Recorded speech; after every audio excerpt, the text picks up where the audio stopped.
You wake up believing intelligence alone should be enough. You work harder, think deeper, stay ethical, yet someone less capable speaks once and the room bends toward them. You stay smart, they become influential. This is not unfair. This is how power has always worked. You live in one of two worlds. You either understand how influence actually moves through silence, timing, and perception, or you stay exposed while louder and colder players decide your future. You do not lose because you are weak. You lose because you are visible in the wrong way. This speech breaks down 7 silent shifts drawn from Machiavelli and the 48 laws of power. These are not loud tactics. These are invisible adjustments in how you speak less, react slower, withdraw strategically, and let others reveal themselves while you stay unreadable. This is the intelligence that waits, watches, and steps forward only when the ground is already tilted. Before you judge this as manipulation, listen carefully. These dynamics already govern boardrooms, politics, friendships, and families. Predators understand them instinctively. You deserve conscious awareness, so you stop being collateral damage. By the end, you will not feel hyped. You will feel calibrated. Type in the comments, "I choose influence over noise." Now watch how quiet shifts create loud results. You think staying silent makes you invisible. In reality, it makes you heavier. When you explain yourself too fast, you give away position. You teach others where to push. Silence removes that map. People cannot measure you if you do not speak on their schedule. That uncertainty shifts the balance without you lifting a finger. Watch what happens in meetings. The person who fills every gap sounds busy but weak. The person who pauses before answering resets the room. Eyes turn, shoulders square. People wait, not because you demanded attention, but because silence creates pressure. Humans rush to release that pressure by talking, revealing, justifying. You stay still, and they expose themselves. This is not about being quiet all the time. It is about choosing when your words matter.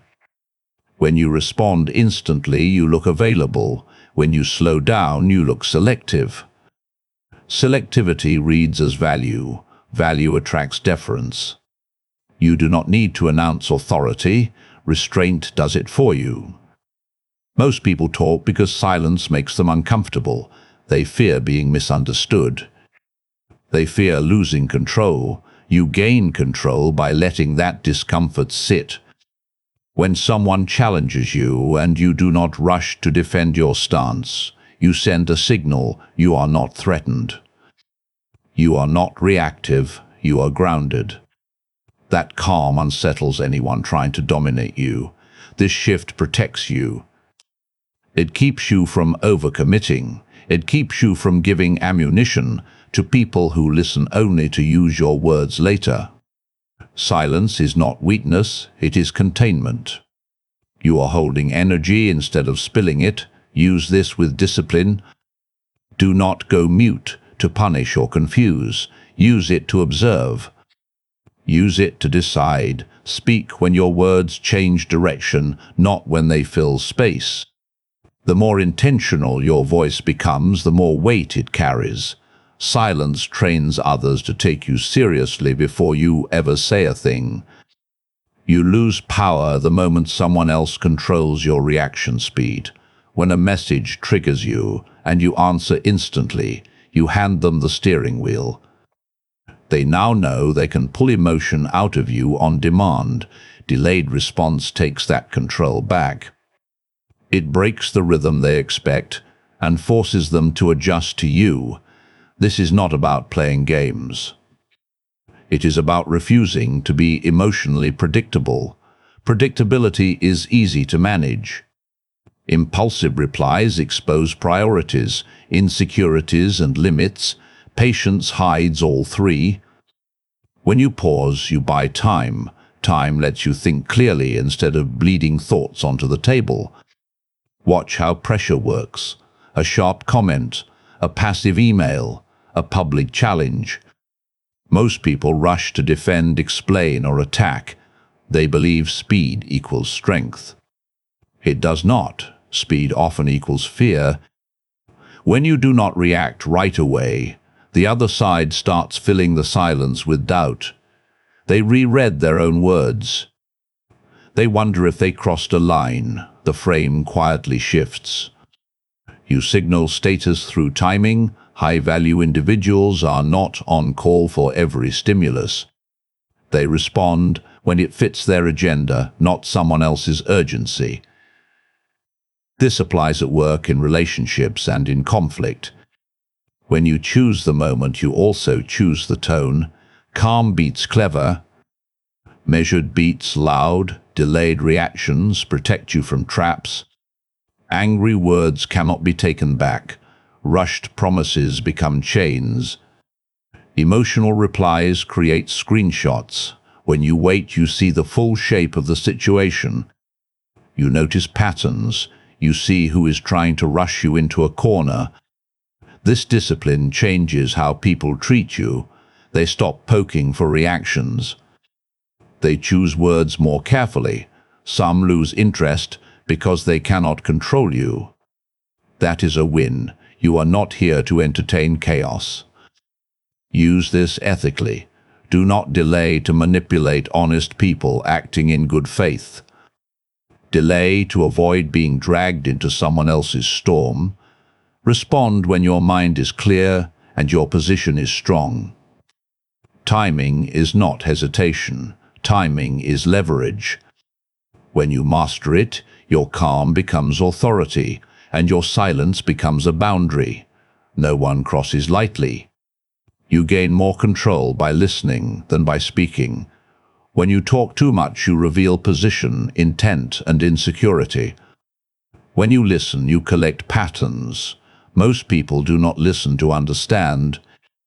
They listen to reply. That gap is where leverage lives. Pay attention to how conversations actually work. Someone starts talking and keeps going. They repeat points. They circle the same complaint. Buried inside that loop is what they want and what they fear losing. You do not need to interrogate. You just stay present. Eye contact. Short acknowledgements. They feel respected. They feel safe. Then they go deeper than they planned. This is how influence forms quietly. When someone feels heard, they lower defenses. They stop performing. They show contradictions between what they say and what they do. They mention names. They reveal pressure points without realizing it. You are not stealing secrets. They are giving them away because attention feels rare. Most people think power comes from dominating conversations. It does not. Dominance makes others guarded. Listening makes them careless. When you interrupt, you look impatient. When you stay silent, you look confident. Confidence invites disclosure. Disclosure creates advantage. Use this in real situations. At work, let others vent while you absorb the structure of the problem. In conflict, let the other side speak until they exhaust their argument. You will notice holes they missed. In relationships, listen for repeated frustrations. Repetition signals unmet needs or unresolved resentment. This is not about manipulation, it is about awareness. You are learning how people operate, so you are not blindsided later. You protect yourself by understanding motives before they turn into actions. Information changes outcomes long before confrontation ever happens. There is discipline required here. Listening without reacting takes control. You will feel the urge to jump in, correct, defend, or impress. Resist it. Every extra word you withhold increases clarity. Every moment you stay quiet sharpens perception. Speak after you understand the full landscape. Your words will land harder because they are precise. People will feel you see them. And when you finally decide to move, you will not guess. You will know exactly where to apply pressure and where to step back. That is influence built without noise. When emotions spike around you, the instinct is to match the temperature. Raised voices pull for raised voices. Panic invites panic. Anger wants a mirror. The moment you absorb that energy, you lose position. You are no longer choosing. You are reacting. Emotional distance stops that transfer before it reaches your nervous system. You have seen this in real situations. One person spirals in a meeting. Another stays steady. Guess who gets trusted? Calm is read as control even when nothing is said. People associate emotional regulation with competence because it signals safety. If you are not shaken, you must understand something they do not. Distance does not mean coldness. It means you acknowledge without absorbing. Someone complains, and you do not rush to fix it. Someone provokes, and you do not bite. You respond without feeding the fire. That gap frustrates unstable behavior. Chaos needs participation. When it gets none, it collapses. This is where respect forms. Not admiration, respect. People stop testing you when their tactics stop working. They realize emotional leverage has no grip. They choose a different tone. They slow down. They become careful. Your presence changes the room. Because it sets a ceiling others cannot break through. Most people think showing emotion proves authenticity. Uncontrolled emotion proves exposure. It tells everyone exactly where you can be hurt. Distance keeps your interior private. Privacy is power. When others cannot read you, they cannot rush you, manipulate you, or bait you into mistakes. This discipline protects you long term. You avoid arguments that drain focus. You avoid saying things you later regret. You avoid becoming predictable. Predictability is easy to use against you. Distance removes that handle. There is restraint required. You will feel pressure to engage, to defend, to correct. Let that urge pass. Staying centered is not passive. It is active control. You are choosing not to descend into a lower frame. Use this ethically. Do not withdraw to punish or dominate. Withdraw to stay clear. When you remain grounded while others unravel, you send a quiet message. You are stable. You are not desperate. You are not available for emotional games. That message travels fast, and it stays. You lose authority every time you explain your boundaries out loud. The moment you argue for respect, you signal that it is negotiable. People do not learn how to treat you from what you say. They learn from what changes after their behavior. Invisible standards work because they remove debate from the equation. Watch how this plays out in real life. Someone interrupts you repeatedly. You explain why it bothers you. They nod and do it again. Explanation gave them information but no consequence. Now shift the approach. You shorten conversations. You stop volunteering attention. Access decreases. No speech, no warning. Behavior adjusts because comfort was removed. This is not punishment. It is calibration. You are teaching others the cost of crossing certain lines without turning it into drama. Drama invites resistance. Silence invites reflection. People replay interactions in their own head, trying to understand what changed. That internal questioning is far more powerful than any lecture you could give. Most people fear this move because they want to be seen as fair or kind. But fairness without enforcement becomes weakness. Kindness without limits becomes an invitation. Invisible standards protect your time, energy, and focus without making you the villain. You do not accuse, you simply respond differently. This approach works because humans are sensitive to shifts in access. Attention is currency. Availability is privilege. When those change, behavior follows. You are not controlling anyone, you are controlling what they get from you. That is always your right. There is restraint required here. You must be consistent. One exception teaches people how to bypass your limits. Consistency builds credibility. Credibility builds respect. Respect reduces future violations before they even happen. Use this carefully. Never apply it to people who made honest mistakes and corrected them. This is for repeated patterns, not single moments. Standards are not traps. They are guardrails. When you stop explaining and start enforcing quietly, your environment reshapes itself. The disrespect fades. The testing slows. People either rise to meet your standards or remove themselves. Both outcomes serve you. You gain peace without confrontation and authority without force. That is controlled power. You are taught to stay available to prove commitment. That belief drains value. Constant access tells others you have nothing competing for your time. When you disappear strategically, you interrupt that assumption. Absence forces recalculation. People notice what is missing faster than what is always there.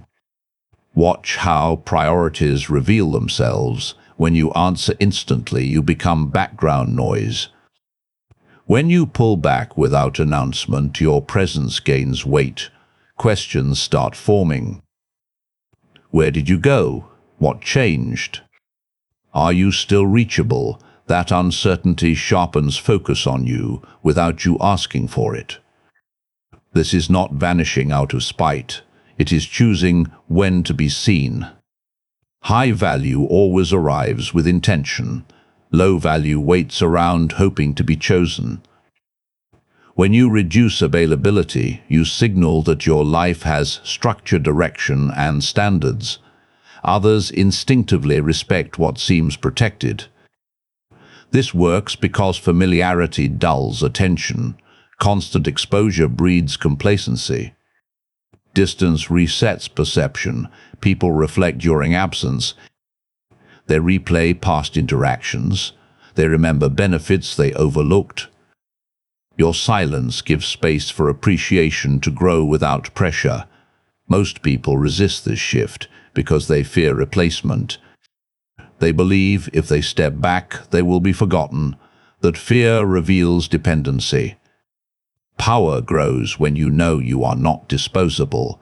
If your absence causes loss, you are carrying more value than you realized. If nothing changes, you gained clarity instead of illusion. Use disappearance with discipline. Do not announce it, do not dramatize it. Simply redirect energy toward your priorities. Respond slower. Decline without explanation. Choose fewer appearances. When you return, bring clarity, calm, and purpose. Your presence should feel deliberate, not needy. This protects you from burnout and manipulation. People cannot drain what they cannot constantly reach. It also filters relationships. Those who respect your boundaries stay. Those who only consumed fall away. Both outcomes strengthen your position. This is not a game, it is alignment. You are teaching others how to value you by valuing yourself first. When your time becomes selective, your words carry more impact. Your presence becomes noticeable. Disappearance done right does not make you invisible. It makes you missed. Kindness without boundaries turns into obligation. The moment people expect it, they stop respecting it. Calculated kindness reverses that dynamic. You give with intention, not habit. Generosity becomes a signal, not a reflex. When people cannot predict your yes, they value it more. Most people give emotionally. They help to be liked. They support to avoid guilt. That creates a pattern others learn quickly. Requests increase. Appreciation fades. Resentment builds. You feel used because you trained others to see your kindness as unlimited. Calculated kindness breaks the loop quietly. Watch how respect changes when kindness is selective. You help someone who shows effort, loyalty, or discretion. You withhold when those elements are missing. No speech, no moral explanation. The contrast teaches faster than words. People connect behavior to outcome without you saying a thing. This works because humans track fairness instinctively. When rewards feel earned, they trigger loyalty. When rewards feel automatic, they trigger entitlement. Unpredictability adds weight. It keeps others attentive to how they show up around you. They become careful not to waste goodwill. This is not cruelty. It is alignment. You are matching energy instead of bleeding it. You are not closing your heart. You are protecting it from being drained by those who take without awareness. Kindness given this way feels stronger because it is chosen each time. Use this in daily life, at work, support those who carry their weight. Ignore subtle manipulators fishing for favors. In relationships, invest where effort is mutual. Pull back where effort disappears. Do it calmly. Do it consistently. Let actions speak. There is discipline required. You will feel pressure to overgive, to maintain an image. Resist it. Images cost energy. Respect compounds energy. People trust what feels grounded, not desperate. Never use this to control innocent people or punish mistakes. Use it to reinforce values. Kindness is powerful when it has edges. When your generosity is intentional, it builds loyalty, not dependence. People do not cling to you, they choose you. That choice is where real influence lives. You just absorbed 7 silent shifts drawn from Machiavellian law and modern power psychology. But insight that stays intellectual never changes outcomes in your real life. You do not need to apply all 7. You should not. Choose one shift that reflects your current struggle. Maybe you talk too much. Maybe you react too fast. Maybe you stay available to people who give nothing back. Practice one shift for 7 days. Watch how conversations change. Watch how reactions soften. Watch how your presence starts to weigh more without saying more. This knowledge is not a weapon for cruelty. It is armor. You are not learning how to dominate innocent people. You are learning how to stop being drained, manipulated, or dismissed. Power does not corrupt. Ignorance does. Imagine a world where thoughtful, ethical people understand influence as well as the ruthless ones. That world begins with you refusing to stay naive. There are 2 paths in front of you. One version of you stays smart but transparent, reactive and overexposed. The other version stays aware, composed and strategically quiet, not to control others, but to never be controlled. The difference is not personality, it is discipline. If this sharpened your awareness, hit like, subscribe, and turn on notifications if you want more Machiavellian strategy grounded in modern reality. Tell me in the comments which lesson hit you hardest and why. Stay sharp. Stay ethical. Stay 10 steps ahead.